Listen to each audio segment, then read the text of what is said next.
Good evening, everyone. Good evening. Good evening. Thanks for coming. My name is Elizabeth Terenick. I'm the Director of Planning and Development. I'm Dale Finch, Director of Licensing and Inspections, City of Atlantic City. Kathy Ward, I'm outside counsel for the city. And we also have Sapana Gandhi, who's an intern for the city. Just some background. One of the city's top concerns under the RD administration is to deal with blighted properties.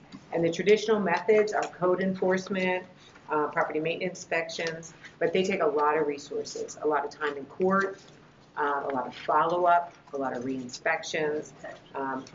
Dale's, Director Finch's department has done a great job with that, but it's very labor intensive.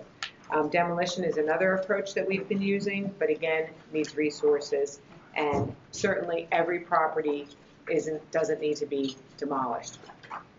So therefore, we wanted to add another tool to our toolkit in dealing with blighted properties. And we learned about the abandoned properties ordinance about a year ago.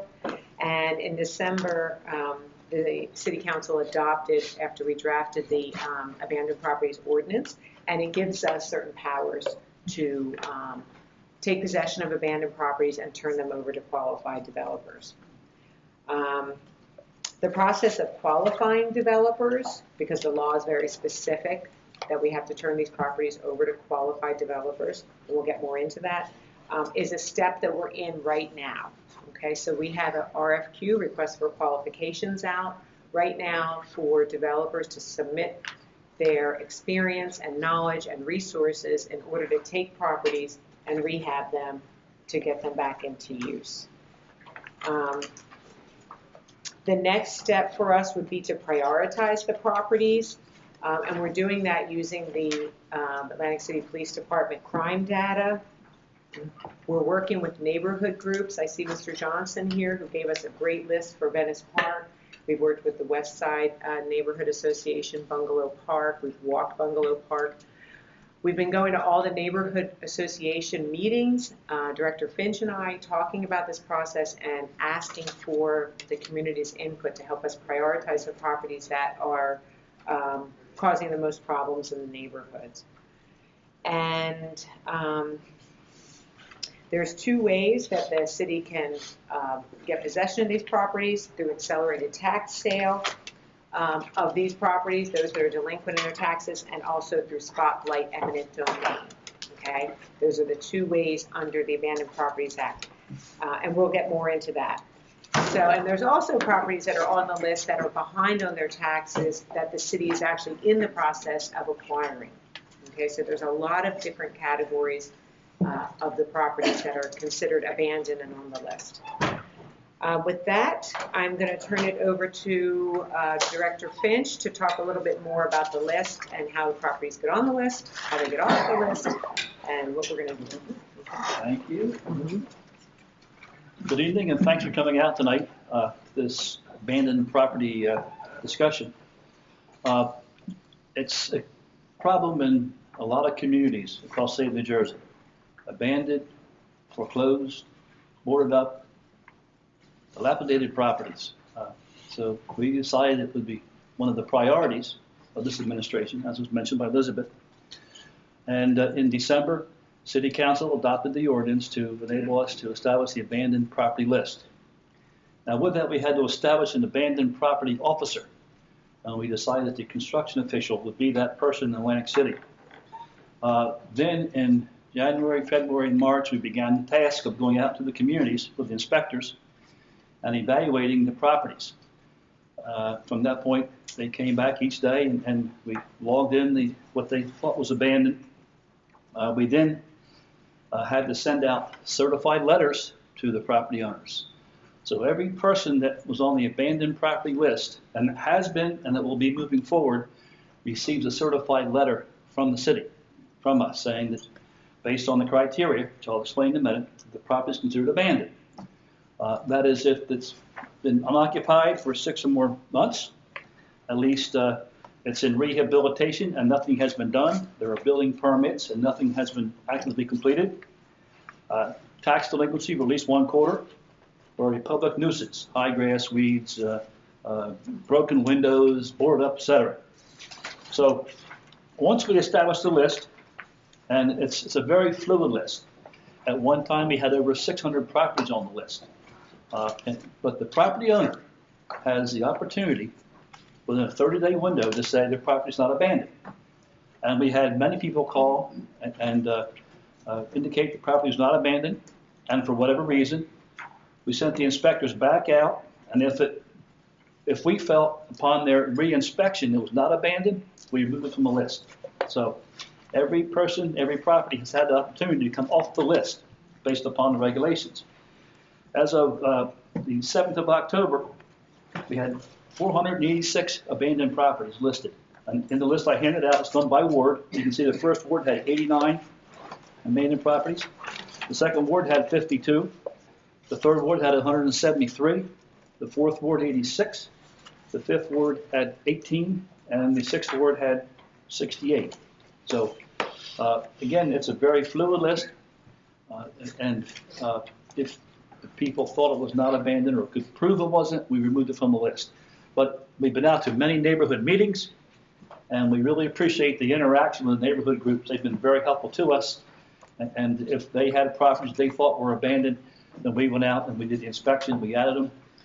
And so it's an ongoing process. And from this meeting, we may get more lists of the properties that you think are abandoned from the list that we have. If you have properties, let us know.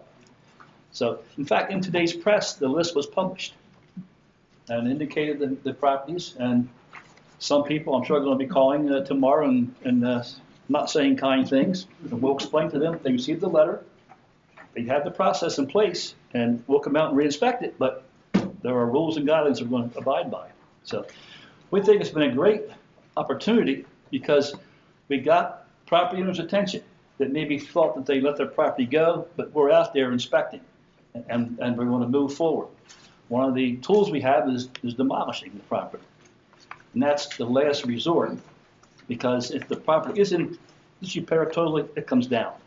But if the property is abandoned, it could be salvaged, and that's why we're here tonight to discuss that component. One example is 108 South Bartram.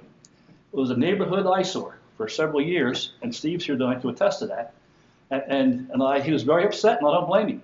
But it's a very nice neighborhood, but the property was just abandoned. Finally, we have the owner in court, the judge fined him.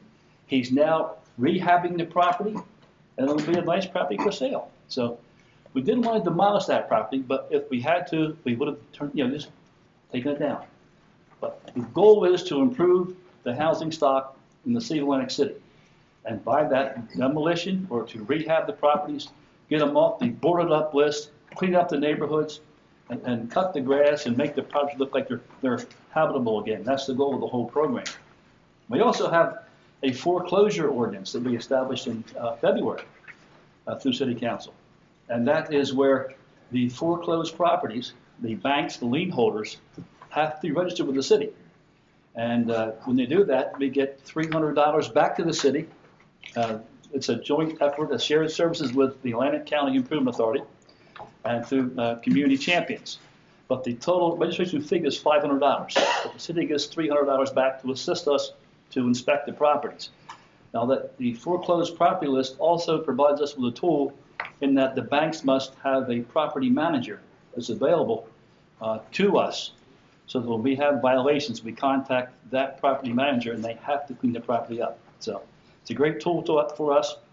Thus far, we received over $180,000 in fees from that foreclosed registration ordinance. And we've improved some properties. It also gives us the opportunity to say who has the lien and who is the contact with the bank. You're dealing with Bank of America and Wells Fargo, and how you find out who that contact person is for that particular property is very difficult. But through this ordinance, we have that opportunity. So we think we're heading in the right direction. What we're doing is very, very new. We're probably in uncharted waters because it's a whole new process for us to see how we take it from determining it's abandoned and then going in and inspecting it, and then finding developers to redevelop it, and then get it back on the market. So it's a lengthy process, and we are still learning how to do it ourselves. So, we may make a mistake or two here and there, but we're going to be doing our best to come up with a good program for the city and hopefully improve these abandoned properties. So that's all I have right now. Any questions? We can wait till the end, I guess. Or? Yeah, why don't we let Kathy come up and then we'll take questions at the end. No, I'll wait till you. Okay, very good.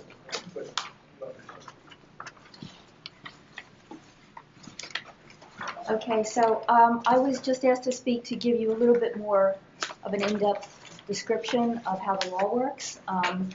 Are many of you familiar with eminent domain and what that means? Yes? Basically, that means that the government can take a property that is owned by a private person under very limited circumstances. Well, the Abandoned Properties Act gives the city one more way in which it can exercise that authority to take land, to take property. However, as Dale and Elizabeth have mentioned, there's numerous hoops that have to be jumped through, and the property has to be pretty bad off in order for that to happen. And even so, there are several points during this complicated process during which the property owner can apply to get its property back and have the city not do anything to it. Again, that's also very complicated, but it basically requires that the property be brought back into a rehabilitated condition to city code, and that the court actually has to approve that.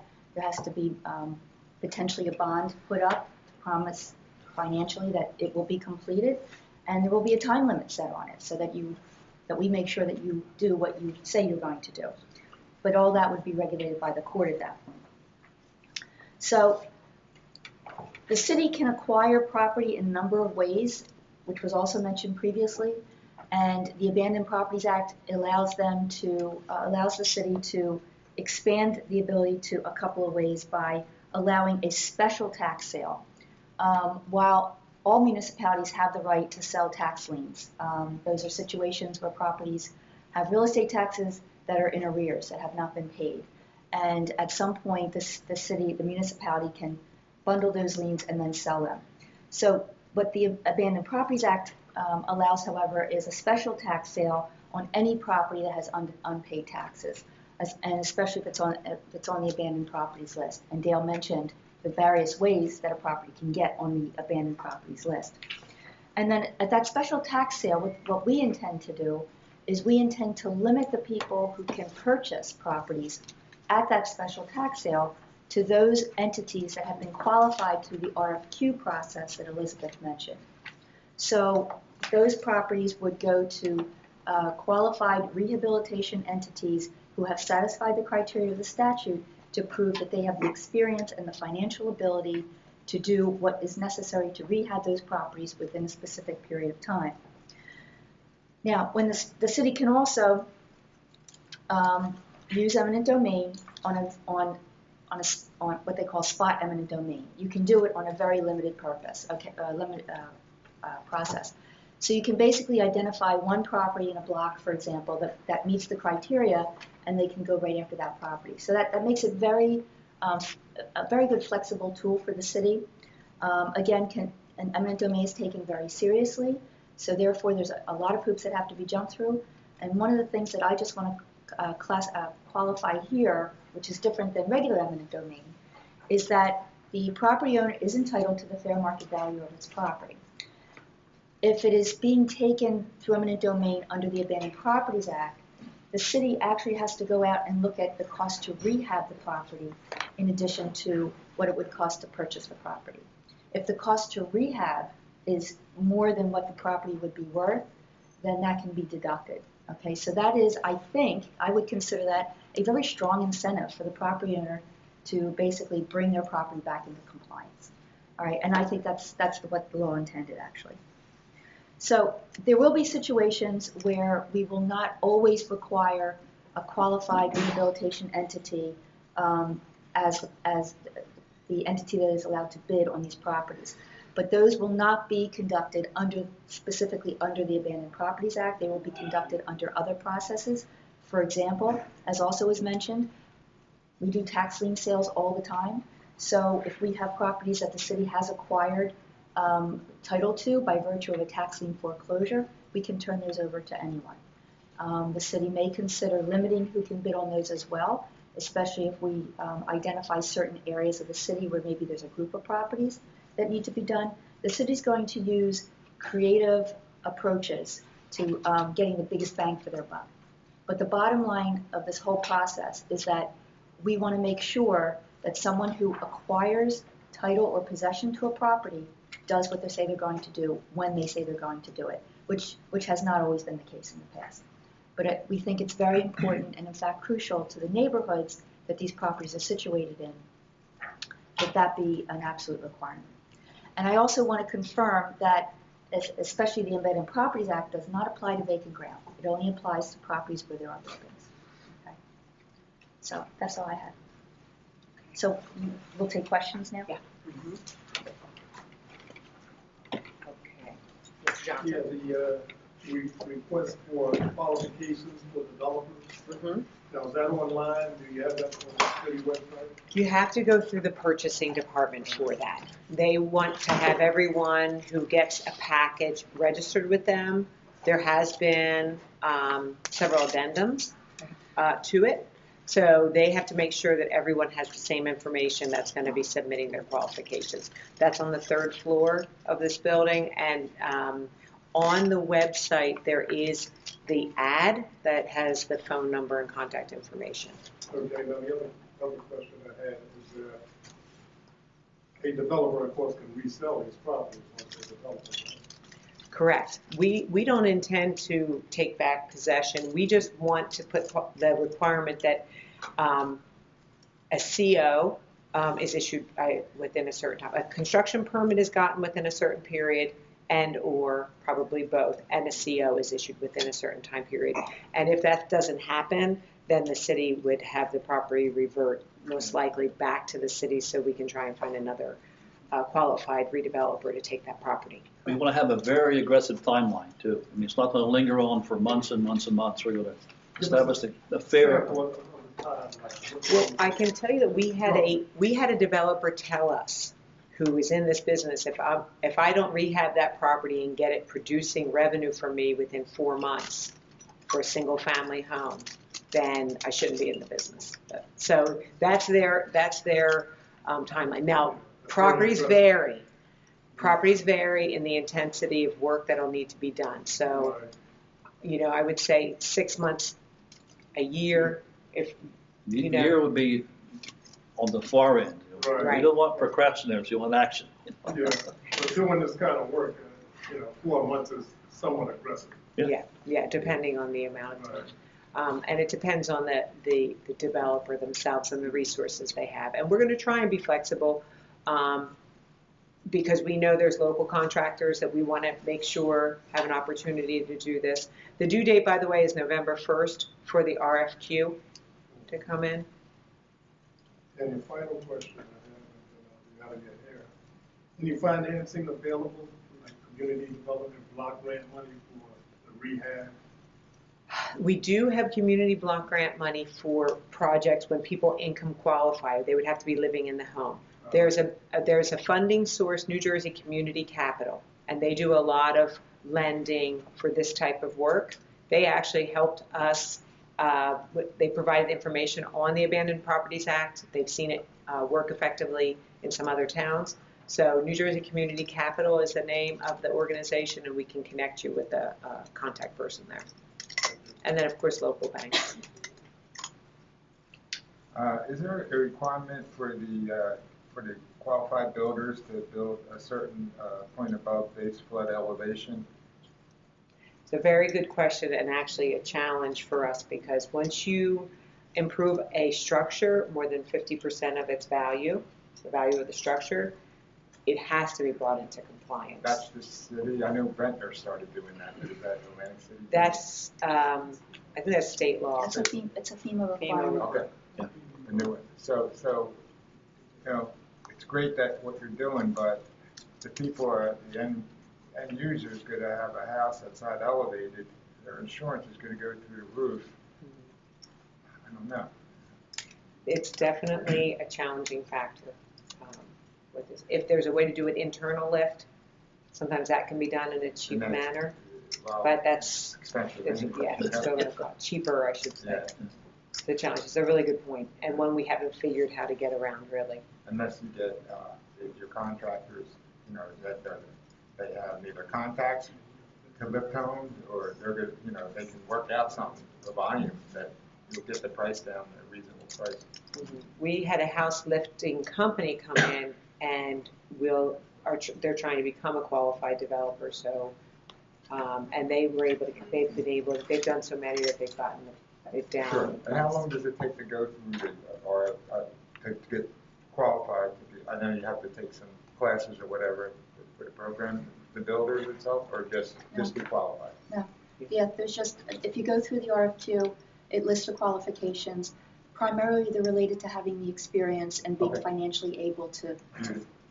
You do have to be an entity, by the way. Do you That's have, correct. You have to be an entity, not a person. We had that come up with the last. No. do you have that you had run through the qualifications of, do you have that handy? That's due November 1st. Yeah, the due date got pushed back because we had a lot of questions. Yeah. The definition of a qualified rehabilitation entity, this is right from the statute itself, means an entity, so it's not an individual person. Organized or authorized to do business under the New Jersey statute, so you're a New Jersey entity or you're someone who's been registered. Or any officer, which shall have as one of its purposes the construction or rehabilitation of residential or non-residential buildings, comma, the provision of affordable housing, the restoration of abandoned property, revitalization and improvement of urban neighborhoods, or a similar purpose. Excuse me, and which shall be well qualified by virtue of its staff, professional consultants, financial resources, and prior activities to carry out the rehabilitation. So it's a little vague, but there you go. Yes. What is your timeline for the first sale of these properties? We probably speak to the tax lien sale, which would most likely be selling the tax lien on those abandoned properties that are behind in their taxes is a much easier process. So how that works more in detail is that we would likely auction the tax liens, right, to qualified developers and have the requirement that they have to then foreclose on the abandoned property as allowed by law within a 4 to 6 month period to start the foreclosure proceedings. So this is a newer law that if you buy a tax lien and it's an abandoned property, you can foreclose and take ownership within that period. It used to be 2 years, I believe, but now it's 4 or 6 months. 4 months. 4 months. Okay. For abandoned property? For an abandoned property, so it's clearly vacant, no one is living there. And then also have the requirement for them to then rehab it within a certain period of time. That we can probably have that auction, because we'll likely use an auction company to help us with it, would be December or January. So December of this year or January of next year. We have to wait until after November in order to get the certified list, what's it officially called, from the tax assessor that shows who's in arrears in their taxes. So it has to be after that. Now, as for what we're going to do with the rest of the properties is batch them. And because the process is so complicated and we have to do an appraisal, a spot blight appraisal, which includes an estimate of the rehab costs, and all that takes money, we're going to probably batch them in 10 properties at a time. And then make them available to the qualified developers, likely through an RFP process, request for proposal process. So we'll take 10 properties, make them and put them out as an RFP to the qualified developers, and then they bid on which ones that they want. We're going to have to recoup our costs for the appraisal and for the estimate of the work and for title work, transferring deeds, the legal work that's involved. So there will not be any properties that are given for free. We at least have to cover our costs. If there's a cost as determined by the appraisal for the property, we would also seek to recoup that as well. Now, this list, the abandoned property list, only about 25% are delinquent in their taxes. So that's surprising, but that's what it is. So that's what we're dealing with that as well. Do you have it narrowed down? I'm sorry. Do you have it narrowed down to those that are delinquent? Or will you narrow it down further from these properties? Yeah, we'll review that to see what the delinquency is in the taxes. But we did a list about a month ago, and about 25% were delinquent. But again, the list is very fluid. It changes almost weekly, and daily, in fact. So that surprised us. We thought there'd be more properties in arrears in their taxes than there are. Well, do you think it's because they may be bank owned and the banks are generally keeping up with the tax payments? So that would be could be about 100 properties that could be available through the special tax sale. When you lump them together, will they be in the same region or that point? For the accelerated tax sale or for the spotlight? Well, both. I envision the tax sale being individual properties. So each individual property. Okay. Unlike what we did, because when we did our actual auction, we grouped them by block. Let me look into that further. The auction company that we used before, Max Band, has done these accelerated tax sale auctions before, so we'll likely use them as well, so I can ask them that question. It makes it easier to have them the same. True.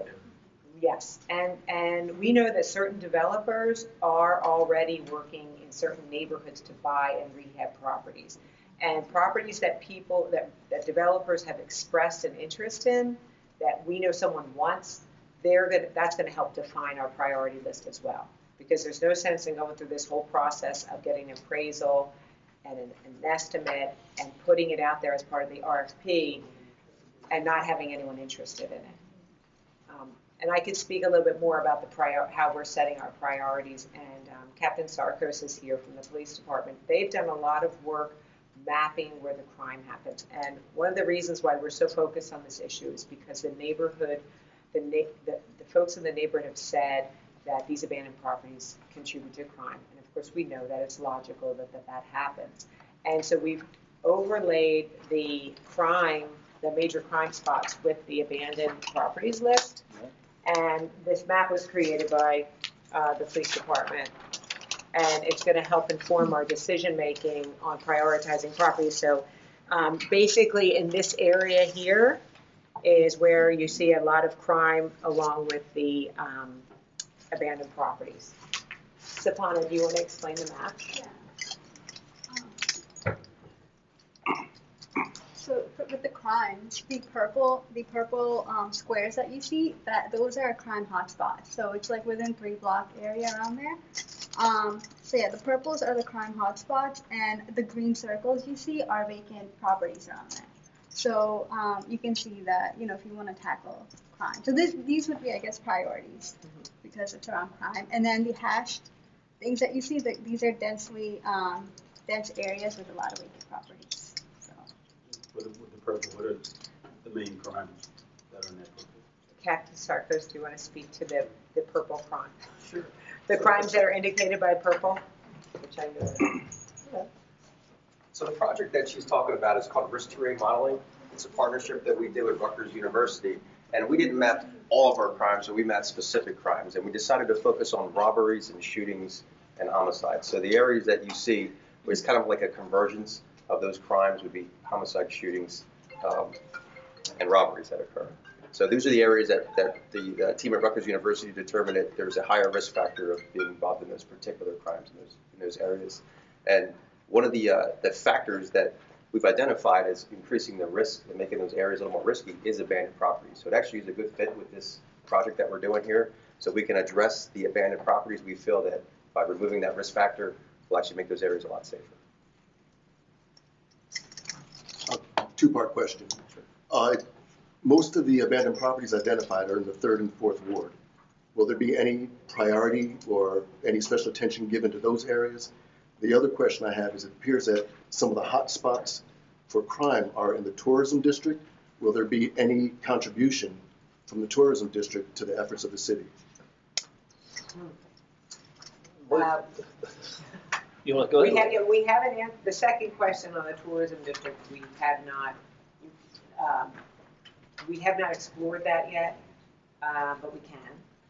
And because it makes sense that, you know, the CRDA and the state are involved with the clean and safe efforts in the tourism district. So they have been funding the demolitions in the tourism district.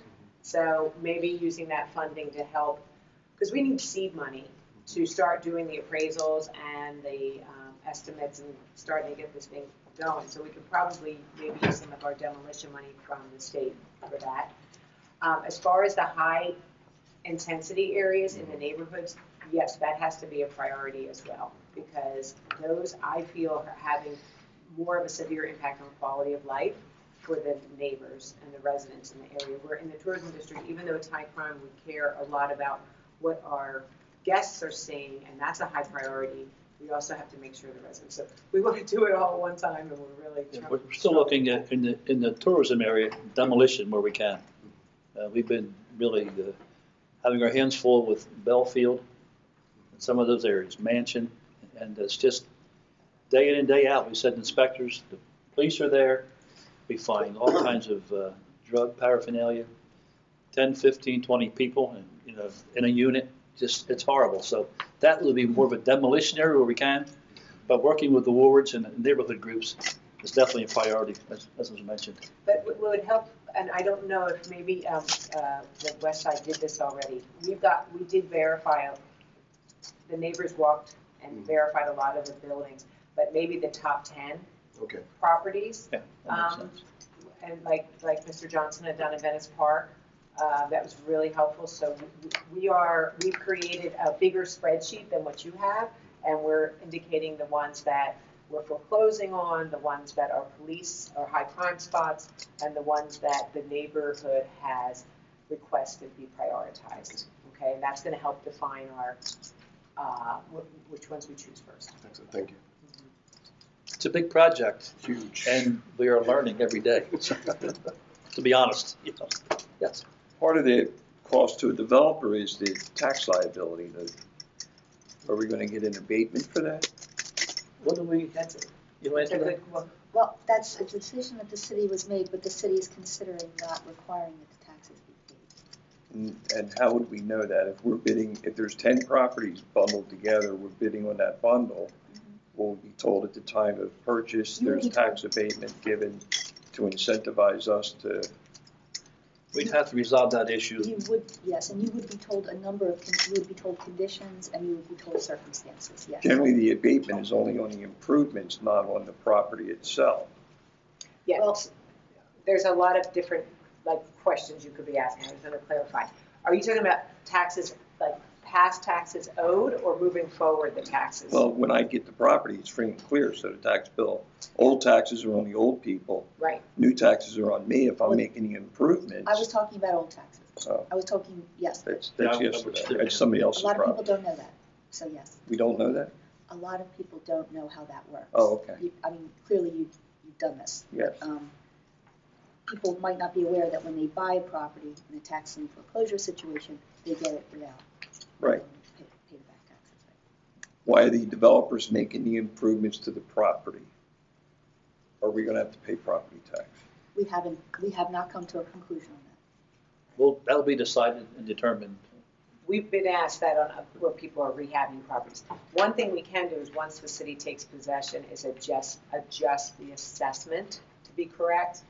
And in the past, whenever we tried to auction properties, they wouldn't sell because they were so overassessed that the taxes were so high. So we can take the opportunity once we take possession to wipe out any old taxes due and to adjust the assessment to a correct place. Now, not paying taxes when you own it and you're rehabbing it, I don't know if we can do that. I'll have to talk to the assessor about that. That may be without a CO. Once they get the CO, then that's when the tax. That's when the clock starts begins. ticking. But you're Usually, yes. still paying on the land and all that. But not the improvements to the land. Right, and you can absolutely apply for a 5-year tax abatement on the improvements. That is pretty much available to anyone at any time when you do improvements to a property to apply for a 5-year tax abatement. And I have, and I can provide you with kind of a basic fact sheet on how that But works. there's a threshold to that improvement. $25,000, I believe, is for residential. So But if it's a mixed use, it's a blend. I'd have to double check it. So a lot of these areas are in some really tough areas. So Yes. when we purchase and we redevelop, we probably won't be able to sell it for the money that we really need to make it. So are you okay with renting these properties? And you don't expect us to sell them to the homeowners, right? We just want them improved so they're Okay. habitable. So you're okay if Yeah, they're and already? that's- Well, when we first started this, we were like, and we'll make sure that they have to sell them, but we understand Right. the market Yeah. is really a challenge. We are actually working to create home buyers, but we understand that the market is just not there. Actually, Nate, you were at the, this past Saturday, the city's been working together with other agencies in the city, like the Housing Authority, CRDA, ACIA, to deal with several housing issues. And one is how do we increase home ownership? So we had a homeowner expo on Saturday, which was excellent. 67 people signed up, less than 10 showed up. So we know that we have a lot of changing minds of people to get them out of a renting situation into a home buyer situation. But I just want you to know that we're working on that simultaneously. And we're trying to get people to understand that you probably will pay less in a mortgage payment right now than you will in your rent. But getting people to change their mindset is a challenge. But there are a lot of programs, including first-time home buyers, which we can partner with you. So if you rehab a property and you want to sell it, we can help find you a buyer, $20,000 first-time home buyer. But that's down the road a bit. But that's our goal. Yeah. But yes, we will allow renting. The rental housing stock is, in many cases, very poor in the city right now. A lot of places were converted and just don't meet code. We're trying to get into those places and inspect them. So to improve the rental housing stock is very important as well. But the numbers are high. You can Yeah. actually- Yeah, what you can get for rent right now. Yeah. I mean, yes, it's pretty decent. Now, do you think that there'll be properties on this list here, as well as the sheriff's sale list that they do every Thursday? Is that possible that they would overlap? Oh. Probably, which means that they might think properties will start coming off lists. If anyone is buying property, if any of you are buying properties at the sheriff's sale, Yeah. then you should probably reach out to us and see if it's on the abandoned list. So if you're rehabbing it, we'll take it off, right? Yeah, absolutely. Okay. Well, as soon as you pull a permit, you'll know. Yes. Yeah. But if you're going to the sheriff's sale, you're trying to. Right. Once you buy it, then you get the permit. But let us know if you're buying Right. something to the sheriff's sale and your intentions, your timetable.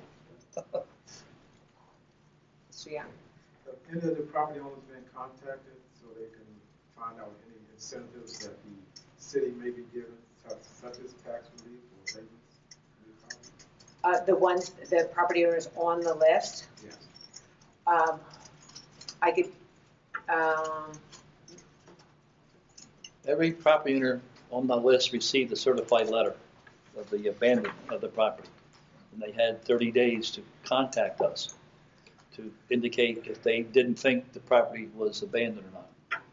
And if they did, and we went out and did the reinspection and met with them, we took it off the list. As I mentioned earlier, the list is fluid. It changes almost daily. We had over 600 properties when we first came out with this thing in March. And, we do an update every couple of weeks, and now we're down to about 486. So, and we've had some good success stories where properties are on the abandoned list, they got the owner's attention, and they decided to fix it up.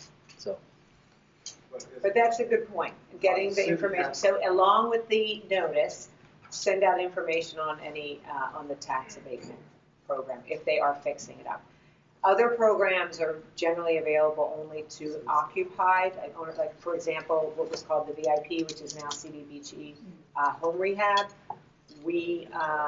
That's only for owner occupied houses. These are all abandoned. Okay. That's a good point. So if someone's house is on the list and they're not living in the house, they want to move back to the house, and they call you and they say, hey, can you give me some money to renovate so I can move back in, you're okay with that? As long as they meet the income criteria. So for a single person, that's Like the HUD 30, guidelines. the HUD guidelines, $38,000. And we've been using that and really being successful with that rehab money. And so we're going to ask council and the mayor if for next year we shift more money into the rehab program. So this year we've had about $145,000. Each project is about a $25,000 project. So we're replacing people's roofs, siding, heating and cooling systems. We're even doing sidewalks if needed. So working with the code office. So that home rehab money is there if the people income qualify. It's HUD money through Community Development Block Grant. We want to put more money into it, and we also want local contractors to be doing the work. So we're trying to get out those applications to the local contractors, but you know that's an opportunity too for us to support the local folks. Right, but if the homeowner has a pretty bad tax situation, Tax. how do they deal with that, like property? Well, they should appeal their taxes if they haven't. Right. They appeal. Right.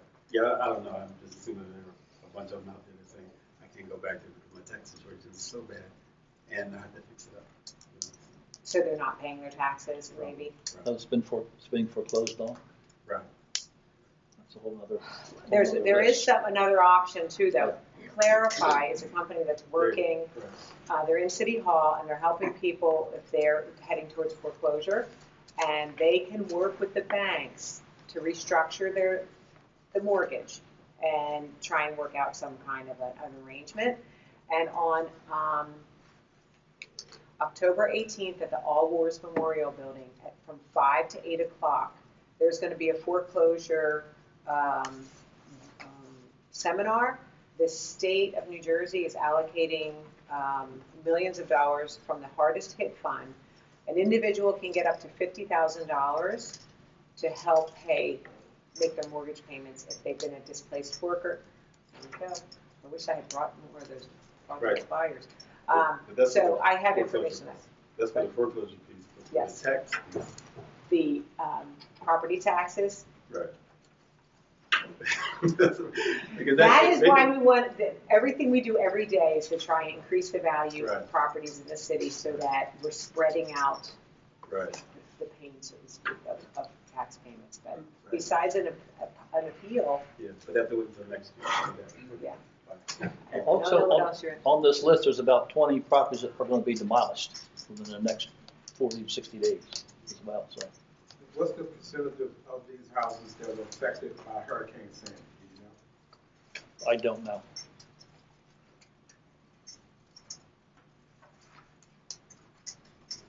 Big job. Now, is there a list for that, the list of demolition? I don't have it with me today, but yeah, there was a list. Yeah, they're being bid out right now, as a matter of fact. They can't be saved. These are done, gonna go. Trust me, these are demos. Hey, man, I've seen them. The ordinance spoke to the L&I portion of it. Once you take out the permit, how long do you have to make the improvements? To get a CO? From start We to haven't finish? determined the concrete time frame, but maybe 3 months to get your permit, and then maybe 6 months, or depending upon How bad it is. to get your CO. So, but, you know, we'll work with the developers to get these things moving forward. It's really going to be a case by case. That's what makes it so tricky. Each property is different, and we're going to learn that through the spotlight appraisal process, where we're going to have a So you'll know the improvements that need to be done. Exactly. Will that improvement list and cost be given to the developer? I think Yes. we should. Yes. Yeah. We want The to make expectations. we want to make as much information available. Anything we have, we would share. Okay. Because We really have to. yeah. Yeah. If, in reviewing the list, and you go back to your neighborhoods, if you see properties that you think aren't on there or are not on there, call my office and say, can you please check out 23 Pennsylvania Avenue or something? So just let us know, and we'll go out and, you know, we'll check it out. What is that, foreclosure seminar? October 18th at All Wars Memorial Building from 5 to 8 p.m. Is that right, Right there. Martin? Oh, you brought it up. Yeah, here's a flyer. Oh, I'm sorry, it's 3 to 8 p.m. 3 to 8 p.m. And there will be housing counselors on site to help people that are in that situation. Will the flyer be put in the library or somewhere where someone can get that? Yes, and it's on a website. We have a website, acdevelopment.org, but you can take this flyer with you. There's a bunch downstairs in the lobby as well. Does it, if a property has a Noel tank that you didn't know about and we take it over, are we? Too many questions. Yeah. Okay, you take it over, you know, there is, well, actually, Catherine can speak There will to be, there will be some money available to investigate that situation. Not necessarily remediate or pull out the tank, although we're working on getting that money, but there is money available to at least check it out to see if there's been a discharge already. If we purchase a property, are we gonna have that same 3-day rescission period whereby we can do a quick inspection? Like, you know, when you're buying a typical piece of real estate, you have 3 days to back out for no reason. Well, whereby we would have the opportunity to do a fast inspection of the property to investigate that? I would imagine that there will be the ability to do that because we don't want anybody who doesn't think they can complete that rehab. We only want the professionals who feel very confident going in. So if we have somebody who says, I'm not sure, we don't want them anyway. So now, keep in mind, we will have a fair amount of information though before you bid on the property. What I'm going to suggest we actually somehow allow an opportunity to see the property before you would bid on it. Yeah, so you would have a sense of what needed to be done. What you're That getting would be a into. good idea, and have Yeah. a prior inspector come out and visit your own inspector. And we have to, because we have to have an estimate done. So we have a home inspection company that we use for the CDBG home rehab, and we can likely use them to help us with the cost estimate and the list of work that needs to be done. But then also allowing the qualified developers to see the property would probably be in our best interest. Are you seeing interest from developers? Yes. We have about, I would say about 4 or 5 developers that are already doing this in town. Single properties? Yes. They're picking up on their own just by going out and being ambitious. They're rehabbing them and they're finding decent tenants, which is really encouraging and actually impacting neighborhoods and starting to change neighborhoods. So, which is great. And we wish the whole city could happen that way through the private sector. But there's just, we want to help facilitate it and move everything along, and using the Abandoned Properties Act will help that. I have a question, I guess, similar. How many of those properties that were auctioned off closed? All but a few. Really? Yep. I just, were, well, actually, there were 2 packages that will not close. But yeah, because I was expecting that some people may have changed their mind or aren't able to come through on the financing. So they're in the process of closing them all now. The title insurance was a challenge. You know, this town has a lot of history on properties, so. That does come out. Which does? The ones that sold, what they sold. Oh. I'm sure it'll all be registered down the road, right? But Yeah. I have that somewhere. Yeah. One last major question. Anywhere in the future that taxes, property taxes will be decreased so people can afford these properties? That's not a question for us. The way I look at this, we have to increase the value of property. That's how it's going to happen. So when you have vacant land with nothing on it, but yet someone then comes along, take the Polar Coaster project, for example. So the Polar Coaster project, vacant land, that's going to be a $150 million improvement. That's going to generate taxes. Is that happening? Yeah, they've been starting to get their permits. They just finished closing on it. I think so. I mean, you never know till there's a shovel in the ground. No abatement? Not on that project. I don't think they have one. But I want you to know, when there is a tax abatement, they're always paying a payment in lieu of taxes. So in the case of the Stockton project, for example, right now they pay that property pays $300,000 a year for the vacant land. When it's fully built in 2018, they'll be paying $1.5 million in a payment in lieu of taxes, okay? And under the pilot, 95% goes directly to the municipal budget. 5% goes to the county. Okay? So the net benefit to the municipal taxes, which is exactly what you're asking about, is actually much bigger than if they were paying, could be, than they're paying traditional taxes. So please keep that in mind. So it's not like they're not paying anything, we're doing a payment in lieu. And the reason why developers like that is because it's a number they know going 15 years out or 30 years out. And when they have that kind of certainty, it makes the project work better. They can get their financing, and they know what their costs are going to be. So in this world right now when we need development, that's one of the trade-offs that we have to make, but it's not like they're not paying anything.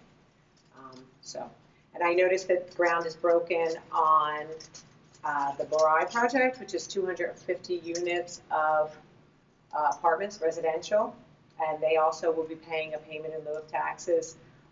20% of that is affordable units, so 50 units will be affordable. They have all their construction permits and everything, so they're ready. Yeah, they're out there on the site. Yeah, but what I'm speaking about is homeowners. Everybody's getting the pallets and everything else, but the homeowners. So the key is for us to increase the value of property in the city. Okay, everyone knows the drop that we've had. We've got to try and get that back up. And that's going to happen through encouraging development. And in some cases that may mean a pilot. We have Cut to the cost of government, which is what we're doing Yes, as of well. course. So it's a Second balancing home act. ownership Yeah. is something we're really trying to promote, second home ownership, because folks that buy a second home here are not using the schools. They don't need trash collection year-round and other services, but yet they're paying full freight on taxes. So if the whole Southeast Inlet develops with second homes, that would be great. And that could be, millions and millions of dollars of value in property that will be taxed. That's the key, along with cutting costs. And that's what's going to spread out, the cost of the taxes on the residents. Anything else? Another question? No. Well, we'll be around if you have any more questions. Again, if you check the list, if you see properties that aren't on there you think should be, please give us a call.